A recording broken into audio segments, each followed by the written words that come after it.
Sometimes I struggle with Jesus. Sometimes I struggle with Jesus when he tells a story or he lays out a teaching that cuts me right to the core. This is one of those teachings. Jesus tells a story about a good guy and a bad guy. I mean, that's how you're supposed to see it. The Pharisee is the good guy, and the tax collector is the bad guy. The good guy and the bad guy both walk into the temple, and they're both expecting or desiring the same thing. They want some sense of being approved of by God, of being right in his eyes.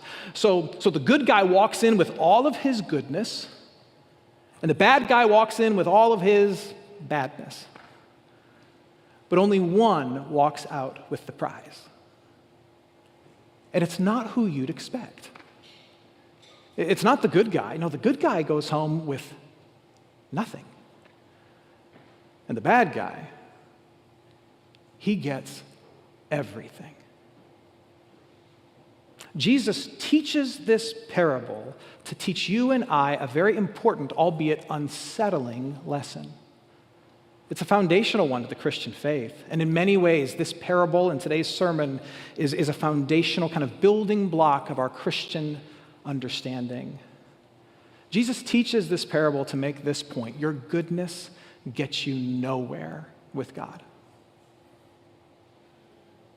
Your goodness gets you nowhere with God. You can think of spirituality as being broken up into really two categories. You can make the case that part of the point Jesus is making is that there are really just two types of spirituality in the world. One could be called something spirituality, and the other could be called nothing spirituality. Something spirituality is what the Pharisee was engaged in. And something spirituality goes like this: certainly there is something good that I can do, should do, must do in order to get more of the good things from God, or at the very least, to avoid some of the bad things that he could protect me from. Surely there's something I can, should, must, will do in order to get more of the good things from God. That's something spirituality. On the other hand, there is nothing spirituality, which is what the tax collector was engaged in. And nothing spirituality is exactly what it sounds like. I got nothing. And I know it. There is nothing that's in my hands or in my heart that I can bring to God to move him more in my direction. Now, if he's going to show mercy and grace to me, it's going to be pure mercy and grace. Something spirituality and nothing spirituality. So which are you? Let's look a little closer at the something spirituality of the Pharisee. If you grew up going to church, certainly you've heard lots of talk of the Pharisees. They're all over the Gospels, the books that tell us about the person and work of Jesus. And typically the Pharisees are pictured as the bad guy. But really, that's not very helpful, because in the first century, the Pharisees weren't the bad guys. In fact, the Pharisees, among the religious elite, were the good guys. The Pharisees were part of a religious reform movement. You see, another group called the Sadducees and then the priestly class, they had become largely corrupted in the eyes of the people. They were out for money. They loved their power. They were corrupt. And so along came the Pharisees, and the Pharisees actually believed what the prophets had said. They believed the scriptures. The Pharisees embraced certain key doctrines that the Sadducees had rejected, like the doctrine of the resurrection of the dead, the fulfillment of all things. And the Pharisees actually tried to live a pious and devout life. They tried to apply all the truths of the scriptures to themselves. The Pharisees, in so many ways, were thought of as the spiritual, religious good guys. They were earnest and genuine, and they wanted this to be true, and they wanted to live it faithfully. That's how the Pharisee is supposed to be seen in this story. They were the good guys. But the problem with this Pharisee is that he leaned upon his goodness to get him something from God. The problem with this Pharisee is not that he did good things. No, certainly that's a good thing. The problem with this Pharisee is that he trusted in these things to get him an angle in with the divine. That's the problem with something spirituality. You think your something gets a good thing from God. And that's what the Pharisee was guilty of. He thought his goodness got more goodness from the divine. And you and I are often guilty of this. Here's how it typically manifests itself. There is an unspoken agreement that you make with God. And the agreement goes like this. I'm going to try my best to be a good person. I'm going to go to church a couple times a month. I'm going to give at times. I'm going to serve at times. I'm going to pray with my kids before bedtime and mealtime. And I'm going to try not to be horrible to my coworkers, family, and friends. I'm going to be a pretty good person. And what I'm hoping for, I'm not really saying this or articulating this, but deep down in my heart, what I'm hoping for is that little bit of goodness in my life will get me a little bit of goodness from God. Or at the very least, he will help me avoid certain bad things. And that, my friends, is something spirituality. I'll do something and you'll give me a good thing. Now you may say, well, that's not really how my heart works. Oh, the heck it doesn't. And here's how I know. I have seen how you and I respond oftentimes when there is pain, problems, tragedy, or struggle. Here's what happens. Something difficult comes into your life, and immediately, who do you shake your fist at? You shake your fist at God, but then inside your monologue goes like this. Well, what is the point of me doing these good things if it's not going to help me avoid these difficult things? I'm trying my best to be good to you. Why can't you be good to me? And the second that stirs in your heart or that moves through your mind, your heart and mind are revealed to be engaging in something spirituality. You're guilty of it, and so am I. Now let's contrast that with the nothing spirituality of the tax collectors. Now you want to talk about a true bad guy. The tax collector is the true bad guy. I imagine that when Jesus told this parable, when he mentioned the Pharisee, there was like a polite golf clap. Yeah, they're the good religious guys. And then when he mentioned the tax collector, there was like an audible boo and hiss from the crowd. The tax collectors, it's hard for us to grasp just how awful they were and just how despised they were. Imagine for a minute that the United States was invaded and overtaken by Canada. A stretch, I know, but just go with me. Imagine for a second that the United States was overtaken by Canada. Justin Trudeau is king, and there's just ice hockey and bad beer all over the place. But not only do the Canadians overtake us, they oppress us. And they take rights away from us. They favor the true Canadians over the Americans that they've overtaken. They abuse us. They suppress our rights. They try to quiet all of our traditions. But not only that, the Canadians convince some of the Americans to turn their backs on us. And that was the tax collectors. They convinced some of the Americans to turn their backs on us and work for them and shake us down for money that goes to the Canadian government. And not only do some people do it, but they're encouraged to take a little bit of extra for themselves. And so not only are they traitors to friends and family, God and country, they're crooks and they're greedy and they have a part to play in our own oppression. That was the tax collector. So if the Pharisee walks into the temple and he's got a little bit of kind of moral goodness on his resume, he's got a good feeling in his heart because he's trying his best to be a good person. And indeed, Jesus even recognizes that the Pharisee prayed a little bit more than most. He gave more than most.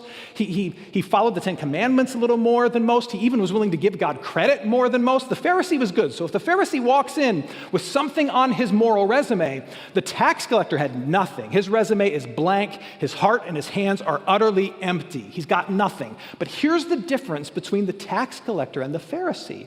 The tax collector knows that he has nothing. He knows he has no moral record to stand on in the eyes of God. And you see, the Pharisee is self-deceived. Was he a good guy? Yes, for the most part. But he thought that good standing got him something in the eyes of God. He didn't realize it doesn't get you anything. God's too holy, too high for you to climb up to him with your good works. The tax collector, however, knew that he was morally, spiritually, and utterly bankrupt. And that if God was going to give him acceptance and approval, the thing that both of them came to the temple looking for, it was going to have to be an act of pure grace. Pure grace. That's a nothing spirituality. I got nothing for you, God. You're going to have to give everything to me. I have nothing to give to you. Now, here's what's fascinating. If you look at verse 13, here's what the tax collector says. Verse 13, the tax collector shows up at church with empty hands and a broken heart. And this is what he says. Jesus is talking. He says, the tax collector, beat his breast. And that's a first century habit that it says you are grief-stricken and you are heartbroken over something. So he's grief-stricken and heartbroken over his own depravity. He beat his breast, saying, God, be merciful to me, a sinner. Now, you have to be a bit of a nerd to notice this, but what's interesting about this is that the word that the tax collector used that's translated as be merciful is not the typical word that's used for mercy. The tax collector uses like a $10 theological word here. He uses a word that is the same root that is often translated in other sections of the scriptures as atonement or propitiation. There's a $15 theological word. Atonement and propitiation are theological words that help us understand the cost of mercy, the cost of grace. There's a payment that is made in order for there to be mercy and grace that's given. So the tax collector is not just saying, have mercy on me. He's saying, show costly mercy to me. And that means something. He's implying this. Look, I'm a tax collector. I know how debits and credits work. I know how debt works. I know as I walk into the temple what you are owed. You are owed moral perfection. You are owed my goodness. You are owed whatever holiness I can live out. I should live that, gather that, and give it to you. I owe that to you, but I can't be good enough. I can't be perfect enough. I've got nothing. So if you are going to be kind to me, you are going to have to exact the cost in some other way. You're either going to have to forego some of what you deserve or get it from somebody else because I've got nothing to give you. And what I'm asking for is some of that costly mercy. Show me that costly mercy because that's what I need. That's what he's saying to God. And that is a nothing spirituality. Show me some of that costly mercy. So which one are you? Do you have a something spirituality or a nothing spirituality? And it might seem simplistic for a Sunday morning sermon, but this is a foundational idea in the Christian faith. Do you think you have something to give to God, or do you know that you have nothing? And Jesus says that this question, over and over again in the Gospels, Jesus says that this question makes all the difference because in the end, if you're banking on you having something that's going to get you anything from God, those who think they have something in the end will get what? Nothing. But those who know that they have nothing, they get everything. So which are you? Now you might think to yourself, man, why has it got to work this way? Why do I need to admit that I am morally bankrupt? Why do I need to admit that I got nothing good in my hands that could move the hand of God? Why do I have to admit that? That's kind of a downer. I know it is. But you know what? It's the truth. And the reason it's so important to have a nothing spirituality rather than deceive yourself and think you've got some kind of something to give to God is because a nothing spirituality is the only kind of spirituality that has room for Jesus. Because into your empty hands, into your empty and broken heart, God the Father gives his own Son. I mean, do you know what Jesus is? Jesus is the cost of divine mercy. Jesus is the cost of grace. You come to God the Father with nothing, but he deserves everything. And so what is Jesus? Jesus is, here's those $15 words again, propitiation and atonement. He is the costly mercy. You see, Jesus lives a perfect life so that we can say the standard of the Father, what the Father deserves, has been met, but met in him. But then Jesus also, in his suffering and death on the cross, he takes the payment that all of our brokenness, all of our tax-collecting evil deserves, so that we can say justice has been done. And God the Father is so generous that when we come to him with broken hearts and empty hands, what he does is he sets Jesus into those hands and into our hearts. Because a blank resume has space to claim Jesus. Empty hands have room to hold Jesus. A broken heart can lay hold of Christ. And so we come to God with our nothing, and what he hands us is his Son. And holding on to his Son, he then looks at us and says, oh, you get everything.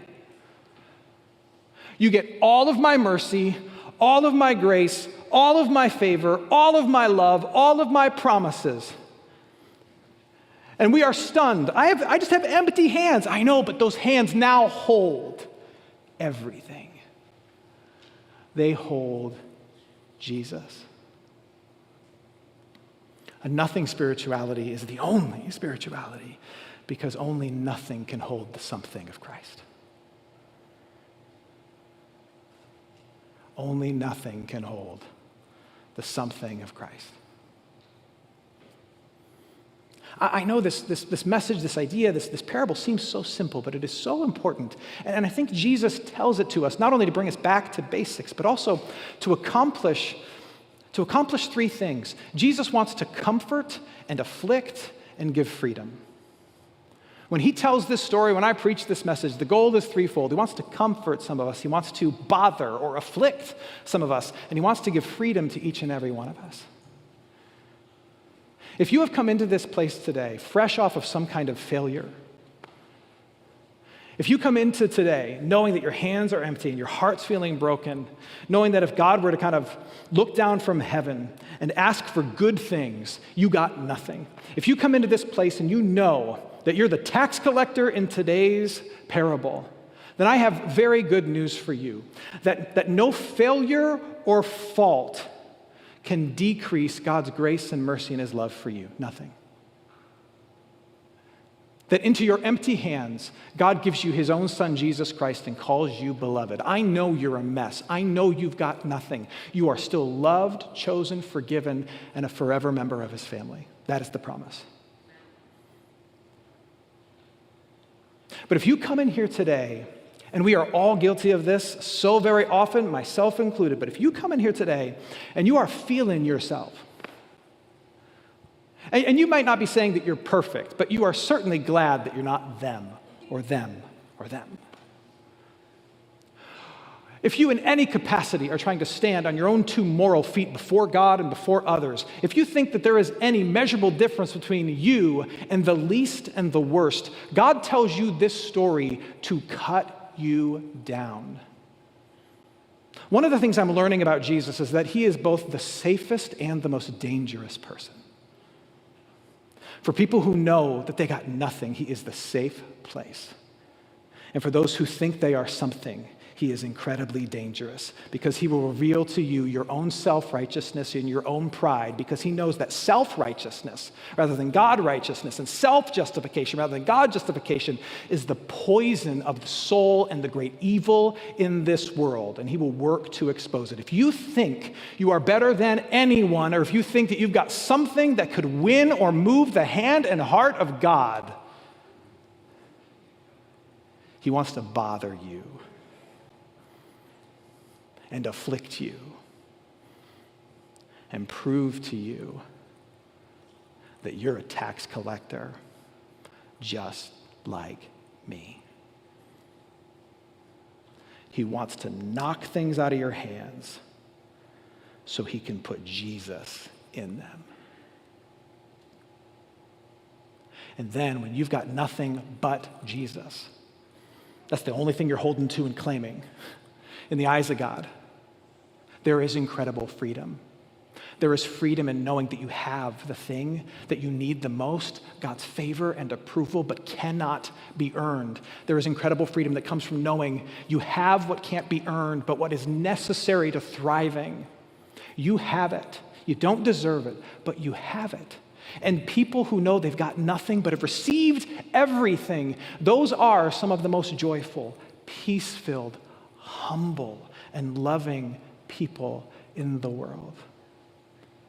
And doesn't that sound like the kind of people that we are called to be?